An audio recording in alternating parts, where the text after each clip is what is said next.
নমস্কাৰ সকলোকে পুনৰ এটা ভিডিঅ'লৈ স্বাগতম। আজি থালিখনত আছে লফা শাকৰ জোল, মাছ আৰু বিলাহী পিটিকা, বেঙেনা পিটিকা। মাছ আৰু বিলাহী পিটিকাকণ কেনেকৈ বনালোঁ তাকে দেখুৱাওঁ। মাছ দুডোখৰ সেকি ল'লোঁ প্ৰথমতে, তাৰপাছত বিলাহী দুটামান গৰম টাৱাখনতে সেকি ল'লোঁ।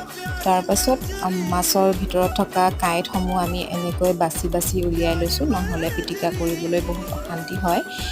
এতিয়া মাছৰ কাঁইটখিনি উলিওৱা হৈ গ'ল। ভোট জলকীয়াও এটাও আমি লৈছোঁ চাটনিখিনিৰ কাৰণে, আৰু পিঁয়াজ আৰু আদাখিনি সৰু সৰুকৈ কুটি ল'লোঁ। ভোট জলকীয়াখিনিও অকণমান কুটি দিছোঁ।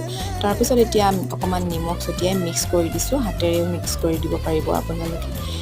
এতিয়া ৰেডি হৈ গ'ল আমাৰ চাটনি, আৰু বলক পৰিৱেশন কৰোঁ। এয়া ভাত আৰু লফা শাকৰ জোল, বেঙেনা পিটিকা, মছন্দৰী পাত দুখিলা এনেকৈ লৈ লৈছোঁ। আজিলৈ বাই।